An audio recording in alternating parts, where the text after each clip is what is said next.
Tenía un coeficiente intelectual más alto que el de Albert Einstein, 163 puntos frente a los 160 que se le atribuyen habitualmente al físico más famoso de la historia.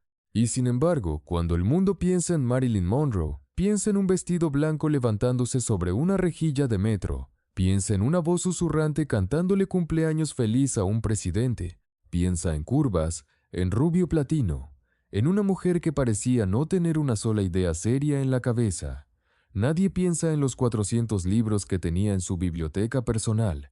Nadie piensa en que leía a Dostoyevsky antes de dormir mientras los estudios de Hollywood le decían que sonriera y se callara. Esa es la contradicción que casi nadie te ha contado. Y es una contradicción que ella construyó a propósito, con una inteligencia calculadora que muy pocas actrices de su época hubieran sido capaces de sostener durante tanto tiempo. La pregunta que vamos a responder hoy no es si Marilyn Monroe era inteligente. Ya sabes la respuesta, te la acabo de dar. La pregunta es por qué, siendo una de las mentes más agudas que pisó Hollywood en el siglo XX, terminó atrapada durante toda su vida en el papel de la rubia que no sabe ni contar hasta 10. Y la respuesta a esa pregunta tiene mucho más que ver con el dinero y el poder que con la belleza. Quédate porque en unos minutos vas a descubrir cómo Marilyn convirtió su propia inteligencia en un arma silenciosa, cómo la usó para fundar su propia productora en una época en la que ninguna actriz se atrevía a desafiar a un estudio, y cómo esa misma inteligencia terminó siendo, paradójicamente, una de las razones por las que Hollywood decidió que ya no la necesitaba. Todo eso viene más adelante, pero primero tenemos que ir al principio, porque nadie nace fingiendo ser tonta, se aprende. Norma Jean Mortenson nació en Los Ángeles en 1926 en una situación que ya desde el primer día apuntaba a una infancia rota. Su madre, Gladys, trabajaba cortando negativos de película en un estudio de Hollywood y arrastraba una inestabilidad mental que terminaría por hospitalizarla cuando Norma Jean tenía apenas 7 años. Su padre nunca la reconoció. Nunca respondió a sus cartas, ni siquiera cuando ella, ya convertida en la actriz más fotografiada del planeta, insistió en contactarlo. Norma Jean pasó su infancia repartida entre hogares de acogida y un orfanato, 12 casas distintas en total, sin que ninguna llegara a sentirse como un hogar de verdad. Y aquí está el primer dato que casi nadie conecta con lo que vino después. En esos hogares donde nadie tenía tiempo ni ganas de prestarle atención a una niña ajena, Norma Jean encontró refugio en los libros. No fue una casualidad ni una moda pasajera, fue supervivencia. Mientras otros niños jugaban fuera, ella se sentaba a leer durante horas, construyendo en su cabeza un mundo ordenado que la realidad nunca le había ofrecido. Esa costumbre, adquirida por necesidad y no por privilegio, la acompañó durante el resto de su vida y terminó formando una de las bibliotecas personales más sorprendentes de todo Hollywood. Y eso no es lo más impactante de esta historia. En unos minutos vas a descubrir cómo esa misma mujer, la que devoraba a Freud y a Joyce por las noches, terminó firmando el contrato más humillante de su carrera precisamente por atreverse a pensar por sí misma. Si todavía no te has suscrito a este canal, este es el momento perfecto para hacerlo. Aquí no vamos a repetirte la versión de Marilyn que ya has visto 100 veces en otros vídeos. Aquí vamos a mostrarte a la mujer detrás del símbolo, con datos que rara vez salen a la luz y con una mirada que no se conforma con la superficie. A los 16 años, todavía menor de edad y a punto de tener que regresar al orfanato porque la familia que la acogía se mudaba fuera del estado, Norma Jean se casó con un vecino llamado James Daugherty. No fue amor, fue estrategia de supervivencia, la única salida legal que existía para escapar de un sistema que ya la había pasado de mano en mano demasiadas veces. Mientras su marido servía en la guerra, ella empezó a trabajar en una fábrica de municiones, pintando fuselajes de aviones. Y ahí, casi por casualidad, un fotógrafo militar la retrató sonriente entre planchas de metal. Esa fotografía, pensada como simple propaganda para levantar la moral de las tropas, fue la puerta de entrada a un mundo que todavía no tenía ni idea de lo que ella era capaz de ofrecerle.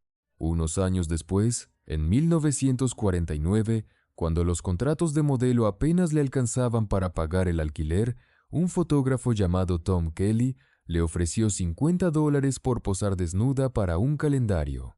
Ella se negó al principio. Sabía perfectamente lo que ese tipo de fotografías podía costarle en una industria que juzgaba a las mujeres con una vara muy distinta a la de los hombres.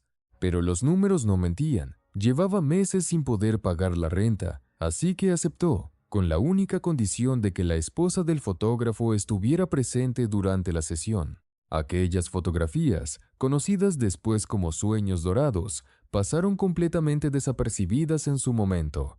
Nadie las relacionó con ella hasta años más tarde, cuando ya era la actriz más famosa del planeta, y esas mismas imágenes reaparecieron en los despachos de la prensa con la intención expresa de hundir su reputación. Y aquí está la primera gran jugada de inteligencia pura de toda esta historia, la que casi nadie recuerda cuando habla de Marilyn como si fuera solamente un cuerpo bonito con suerte.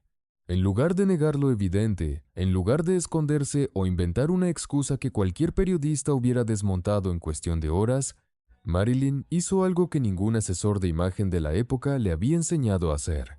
Admitió que sí, que esas fotografías eran suyas, y lo hizo con una naturalidad tan desarmante que convirtió lo que debía ser un escándalo destructivo en un gesto de honestidad que el público terminó premiándole con más cariño, no con menos. Fue una decisión calculada en tiempo récord, sin manual de crisis, sin equipo de comunicación detrás, solamente el instinto de una mujer que entendía, mejor que sus propios jefes, cómo funcionaba la opinión pública.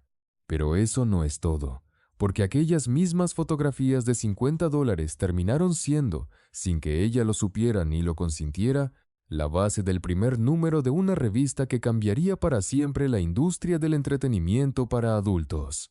Hugh Hefner las utilizó para lanzar Playboy en 1953, poniendo a Marilyn en la portada sin llamarla, sin pedirle permiso y sin pagarle ni un solo dólar adicional por ello. Ella se enteró como se enteraba el resto del país, viendo la revista en un kiosco. Tuvo que comprar su propio ejemplar para verlo con sus propios ojos.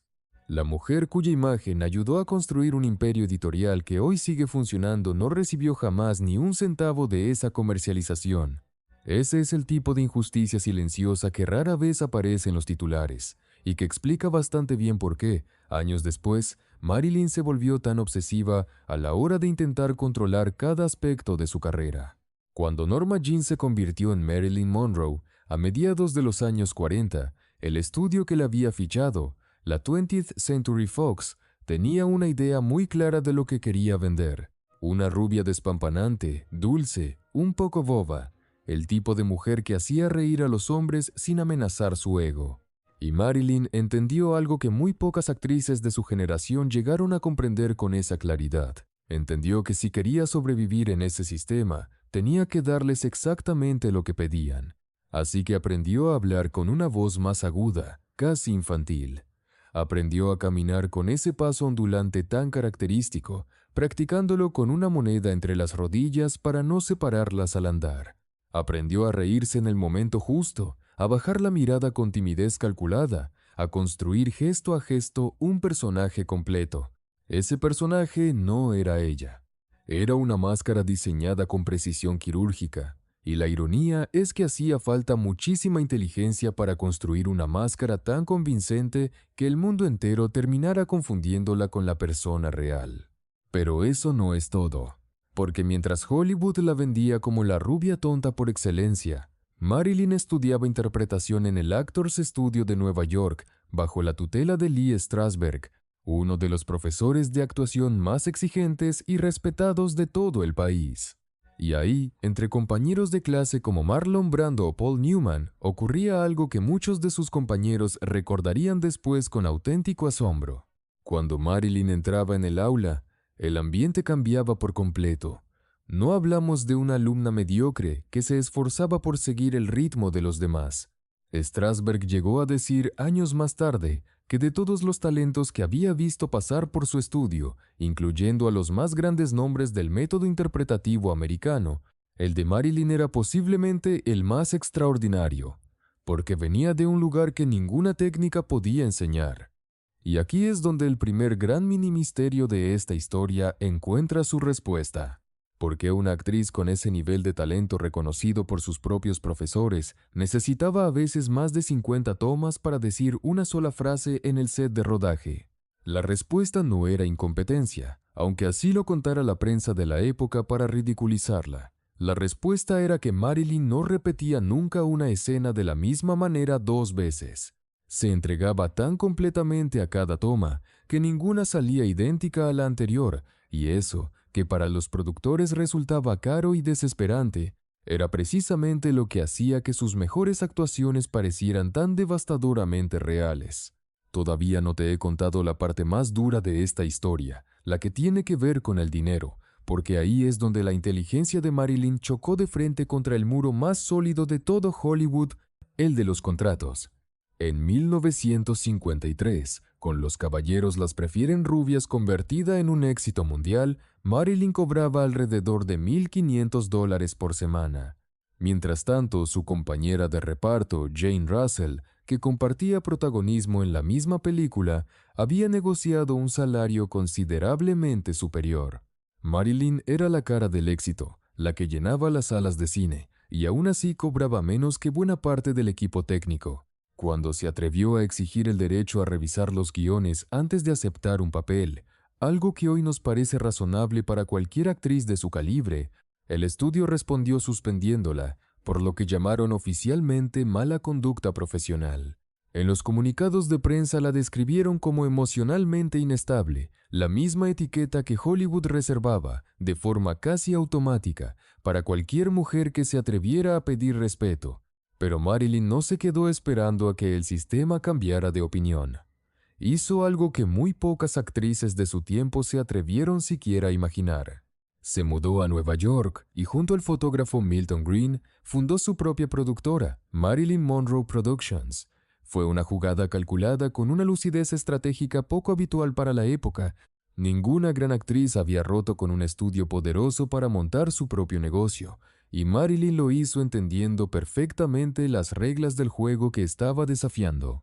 El sistema, por supuesto, no se lo perdonó.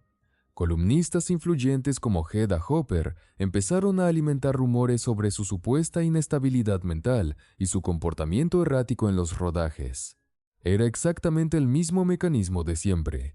Cuando una mujer con poder amenazaba el statu quo, la respuesta era cuestionar su cordura antes que su talento.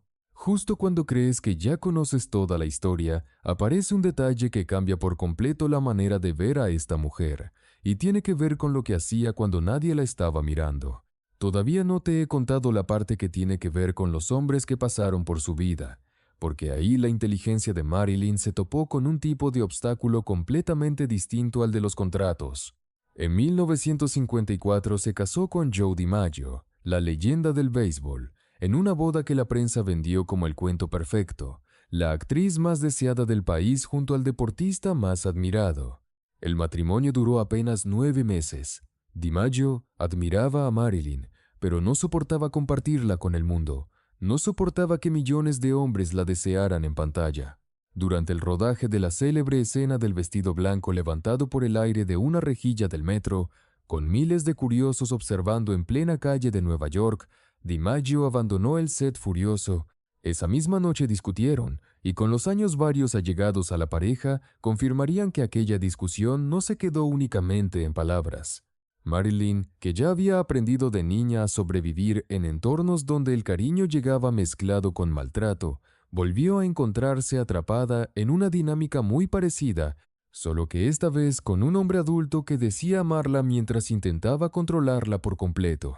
Pidió el divorcio invocando crueldad mental, el término legal que en aquella época servía, discretamente, para señalar la violencia doméstica sin nombrarla directamente.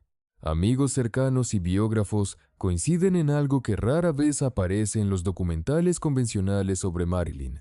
Le encantaba leer, y no cualquier cosa. En su casa se llegaron a contar más de 400 libros, desde textos de psicoanálisis hasta grandes obras de la literatura europea. No era una colección decorativa para impresionar a las visitas. Marilyn subrayaba, anotaba en los márgenes, volvía sobre ciertos pasajes que le interesaban especialmente. Arthur Miller, ganador del premio Pulitzer, en parte buscando exactamente eso que el mundo se negaba a darle, alguien que la tomara en serio como mente pensante y no solo como cuerpo deseado. Y sin embargo, ni siquiera Miller estuvo a la altura de esa necesidad. Durante el rodaje de una obra que él mismo había escrito, Marilyn encontró unas notas privadas de su marido en las que la describía, con una frialdad que la destrozó, como una decepción, casi como un error del que ya no sabía cómo salir. Ese momento resume, mejor que ningún otro, la tragedia central de la vida de Marilyn Monroe. Buscaba desesperadamente que alguien viera lo que había debajo de la superficie, y una y otra vez, incluso las personas más cercanas a ella terminaban reduciéndola exactamente a lo mismo que el resto del mundo. Un cuerpo, una imagen, un producto. Pero eso no es lo más impactante todavía. Lo que viene ahora tiene que ver con un episodio que Marilyn nunca contó públicamente con detalle, y que resume, mejor que cualquier otro momento de su vida, la distancia entre cómo la trataba el sistema y lo que realmente merecía. En 1961, en pleno declive de su matrimonio con Arthur Miller, Marilyn ingresó por voluntad propia en una clínica psiquiátrica de Nueva York buscando ayuda para la ansiedad y el insomnio que la perseguían desde hacía años. Lo que encontró allí no fue el tratamiento comprensivo que esperaba, sino un internamiento contra su voluntad en una celda acolchada, aislada, sin que nadie le explicara con claridad cuánto tiempo permanecería encerrada. Marilyn, aterrorizada, llegó a romper el cristal de la puerta con una silla para intentar hacerse escuchar, gritando que no estaba loca, que solo necesitaba dormir. Fue Joe DiMaggio, su exmarido, el hombre que la había hecho tanto daño durante su matrimonio, quien finalmente consiguió sacarla de allí, presentándose en persona y amenazando con desmantelar la clínica entera piedra por piedra si no la dejaban salir. Es una de las paradojas más incómodas de toda su historia, que el mismo hombre capaz de hacerle daño fuera también, en el momento más desesperado, el único capaz de rescatarla. Esa dependencia de los médicos y de los medicamentos no surgió de la nada. Marilyn padecía además una endometriosis severa, un dolor crónico que la acompañaba de forma casi constante y que los doctores de la época, con las herramientas limitadas que tenían disponibles, trataban recetándole cada vez más sedantes y barbitúricos. No tenía un solo médico de confianza que coordinara sus tratamientos, sino varios, cada uno prescribiendo por su cuenta, sin comunicarse entre ellos. Y ahí está una de las ironías más crueles de toda esta historia, que una mujer capaz de leer psicoanálisis por placer, capaz de entender perfectamente los mecanismos de su propia mente, terminara atrapada en un sistema médico que la trataba con la misma superficialidad con la que Hollywood trataba su talento. A comienzos de los años 60, Marilyn ya no era solo una actriz de éxito, era un fenómeno cultural que trascendía el cine, presente en revistas, en anuncios, incluso en la política estadounidense de la época.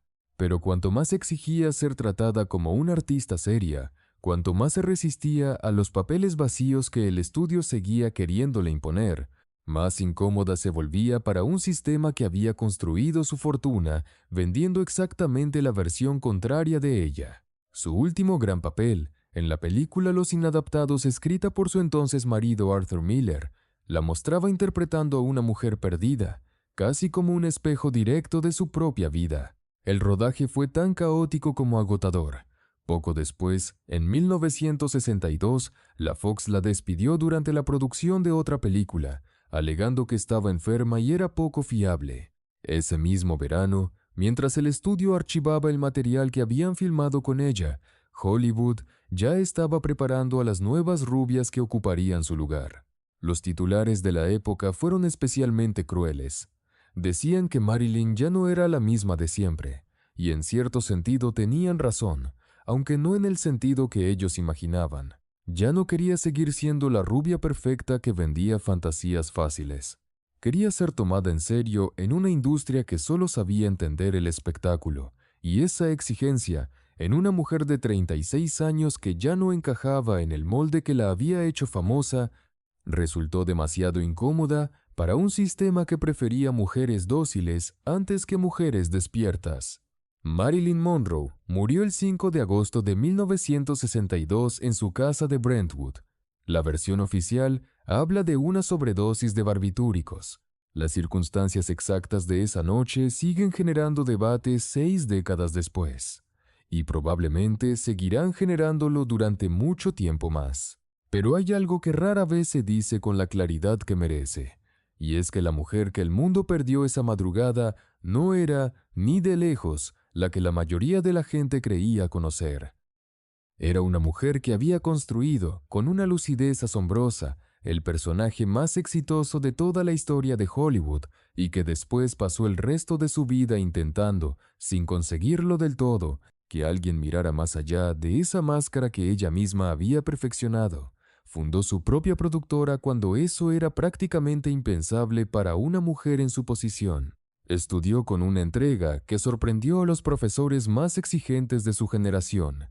Leía más que la mayoría de las personas que la despreciaban por ser, según ellos, solo un cuerpo bonito.